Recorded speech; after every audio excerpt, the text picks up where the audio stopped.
Welcome back to another MOTOBOB video, where today we're going to be looking at the Norton Atlas, which was on display recently at the London Motorcycle Show. Now, normally I like to vlog these shows and events each year, but quite often I get comments on those videos saying that people want to see less of me talking and vlogging and more of the actual bikes themselves, and I totally understand, because that's why I go to the shows myself as well, to see all of the amazing bikes that are on display. So this year I'm going to do things slightly differently. Instead of doing long vlogs trying to cover everything at the show, I'm just going to pull out a few of my absolute favourite bikes from each event and go into a lot more detail on each one. And I don't think it was just me that was really keen on the Nortons. The stand was really busy the whole time that I was at the show, so it seems like something that's really kind of hit it off with bikers.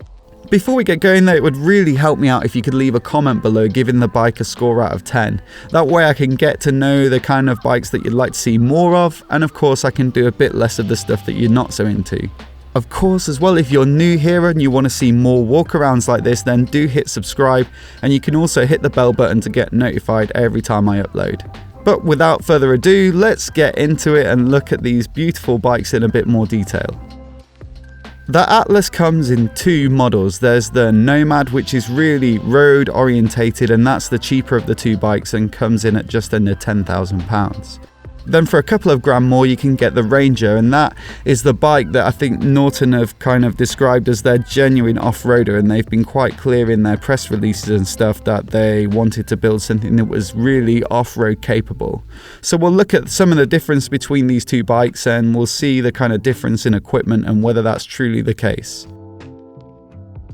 There's a lot going on this bike, lots of drilled out holes and mesh and bits and pieces, but overall I think it makes a good looking package with lots of nice little retro touches. Of course the tank is iconic, the silver paint with the black Norton logo, and although you can get it in red and black and white and the grey that you can see on the Ranger here, I think I'd be going for that classic silver finish. There are loads of other retro touches around the bike, so of course things like spoked wheels, round headlight, twin clocks, and you've got that flat seat with the diamond stitching. So there's lots of nice little touches and it looks really well finished. One of the differences that I noticed between the two bikes, apart from that overall stance, is the fact that the Nomad has a lot of polished parts, so the rims, the front mudguard, the radiator guards and the heat shield on the exhaust. The Ranger, on the other hand, tends to go for things like the titanium finish on the rims, a high-mounted painted front mudguard, and then the radiator guards and heat shield are both a brushed or matte finish metal. I don't expect this bike to be for everybody looks-wise, but that's one of the reasons I like it. It's a really bold design. The bike's built around a steel trellis frame, and on first impressions it really reminded me of the frame from a Triumph Tiger. One of the features that Norton have said makes this bike a legitimate off-roader is the fact that the subframe can be bolted on or off, and what they're saying there is that if you come off the bike, damage the subframe and bend it, then you can unbolt it, remove it, straighten it out or replace it, I guess. Another thing that stood out to me about this bike is that when I was looking at the specs, it's quite lightweight for the retro market anyway. It's 178 kilos dry. So although that's a shade heavier than a Ducati Scrambler, it's about 30 kilos lighter than a Triumph Street Scrambler. So combined with some pretty decent looking engine figures, that should make for quite a good power to weight ratio, and I think that's going to mean it's quite a fun bike to ride.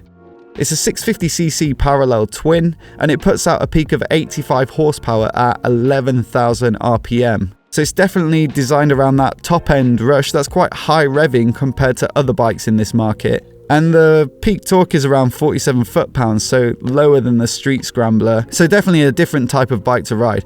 And I think that high rev in nature is based on the fact that the engine is derived from the front two cylinders of Norton's V4 Superbike. It's got a 270-degree firing order, so that's going to give a nice V-twin feel and sound. And I actually reckon this bike's going to sound pretty good from the off, because the exit port on the exhaust is massive. It looks like it's going to be quite a decent throaty noise. I thought this might be an aftermarket can, but I checked with the rep on the stand and they said that this was in fact the stock exhaust and that it's fully Euro compliant. Both bikes have 320mm dual floating Brembo discs at the front with Brembo calipers, and they've got a 2-pot Brembo at the back with a 245mm disc. So that should be quite decent stopping power for a reasonably light bike. The Ducati and Triumph that we just mentioned both only have a single disc up front. Suspension is from Norton's own Road Holder brand, and the front is fully adjustable, whereas the rear is preload adjustable only at the monoshock. The Ranger, with its kind of off-road focus, has a bit of extra travel. I think it's 200mm at the front instead of the 150mm on the Nomad, so that's going to give you a bit more clearance. And it's also got things like the bash guard underneath, the high front mud guard, and it has a slightly more off-road focused Avon set of tyres on it. I think those are the Trek riders, whereas there are trail riders on the Nomad, which despite looking scramblery are their kind of more road focused adventure tyre. There's LED lighting all round, and I like that kind of combo of a retro classic looking round headlight but with internals that are LED, because it gives it a slightly modern flavour, especially when the light's switched on, because it projects a bit of a whiter light. And the indicators are also nice little sleek LED units, so that's quite a tidy front end. The lighting at the back as well, the brake light's a nice thin strip of LEDs, and then you've got the same indicators there, and I don't know, they've done a pretty good job of trying to build a sort of stem to get those lights and number plate over the end of the back wheel there as per the kind of legal manufacturing requirements. But despite it being better than the plastic units that you get on a lot of bikes, I think that's probably something that people will look to replace quite soon after buying the bike. The rep said that they are going to offer a full range of over 150 accessories, so presumably a tail tidy might be one of them. With the rest of the electronics, you've got a ride-by-wire throttle, so that gives you an on-road and off-road traction control setting, as well as the ability to fully disable the traction control. And of course there's ABS, and the ability to fully disable the ABS as well for sliding around in the gravel and whatnot. There's no TFT display or anything like that, they've kept it quite traditional at the front, so really the electronics package is subtle and sitting beneath this very retro exterior.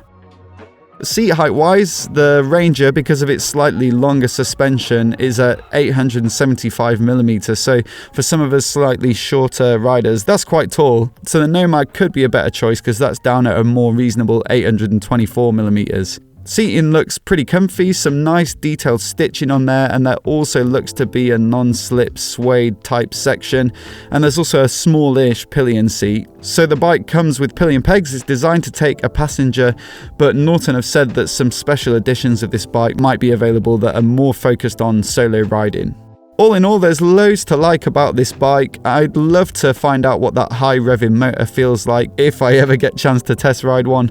The styling's really distinctive, as I've said. It's not going to be for everybody, but at least it's something different.